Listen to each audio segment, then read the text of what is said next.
সকালে ঘুম থেকে উঠেই দেখি ছাগলের দানাদার খাবার শেষ। আর তার থেকে বড় চিন্তা, আমার খামারের সবচেয়ে বড় পাঠাটা কয়েকদিন ধরে অসুস্থ। টিউশনের টাকা হাতে পেয়ে তাই আজ ছুটে গেলাম খাবার আর ওষুধ কিনতে। আসসালামু আলাইকুম। আজকের দিনটা শুরু হয়েছে একটু মন খারাপ নিয়েই। সকালে ঘুম থেকে উঠেই দেখি ছাগলের দানাদার খাবার একদম শেষ, কিন্তু খামারের কাজ তো আর থেমে থাকে না। তাই প্রথমেই হাঁস মুরগিদের খাবার দিয়ে দিনের কাজ শুরু করলাম, কিন্তু আমার মনটা বারবার চলে যাচ্ছিল আমার বড় পাঠাটার দিকে। কয়েকদিন ধরে খুব অসুস্থ, কাশি, জ্বর, খেতে না চাওয়া, সব মিলিয়ে আগের মতো আর চঞ্চল নেই। সারাদিন চুপচাপ বসে থাকে।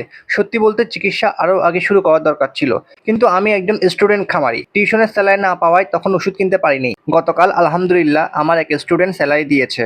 টাকা হাতে পাওয়ার পর মাথায় প্রথম যে চিন্তাটা এসেছে সেটা হলো আগে আমার ছাগলটার চিকিৎসা করাতে হবে। তাই আজ সকালে খামারের জরুরি কাজ শেষ করেই বাজারের উদ্দেশ্যে বের হলাম। বর্তমানে বাজারে সবকিছুর দাম যেভাবে বাড়ছে, আমাদের মতো ছোট খামারিদের জন্য টিকে থাকাটা সত্যিই কঠিন হয়ে যাচ্ছে। তারপরও যতটুকু পেরেছি প্রয়োজনীয় কিছু খাবার কিনেছি, যেমন ডাবলি বুট, ভুট্টা ভাঙ্গা, ডাবলি ভুসি, চনার ভুসি, সয়াবিন খোল, মুরগির জন্য সোনালী ফিড। এরপর ছাগলের জন্য কিছু প্রয়োজনীয় মেডিসিনও নিয়ে এলাম। ছাগলটার লক্ষণ দেখে মনে হয়েছে শ্বাসতন্ত্রের সংক্রমণ বা নিউমোনিয়ার প্রভাব থাকতে পারে। তাই আমি ড্যালার্জেন ব্যাট, রেনামাইসিন ইনজেকশন, মিল ব্যাট ইনজেকশন, সাথে আরো কিছু টুকিটাকি মেডিসিন নিয়েছি। এখানে একটা কথা বলতে চাই, অনেকে হয়তো প্রশ্ন করবেন আপনি কি ডাক্তার, আন্দাজে অ্যান্টিবায়োটিক ব্যবহার করছেন কেন?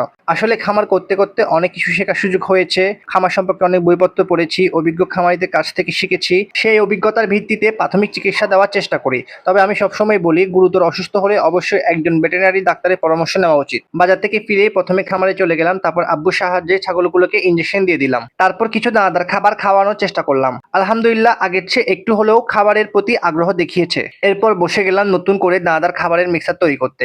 সব উপকরণ মিশিয়ে কয়েকদিনে খাবার প্রস্তুত করে রাখলাম। আপনারা চাইলে আমি আগামী ভিডিওতে বিস্তারিত দেখাতে পারি আমি ছাগলের জন্য কোন উপাদান কতটুকু পরিমাণে মিশিয়ে দানাদার খাবার তৈরি করি এবং তার খরচ কত আসে। খামার শুধু লাভ লোকসানের হিসাব নয়, এখানে প্রাণীর প্রতি দায়িত্ব, ভালোবাসা আর অনেক ত্যাগ জড়িয়ে থাকে। সবাই আমার অসুস্থ পাঠার জন্য দোয়া করবেন। আল্লাহ যেন তাড়াতাড়ি ওকে সুস্থ করে দেন এবং আমাদের এই ছোট্ট খামারকে বরকতময় করে দেন।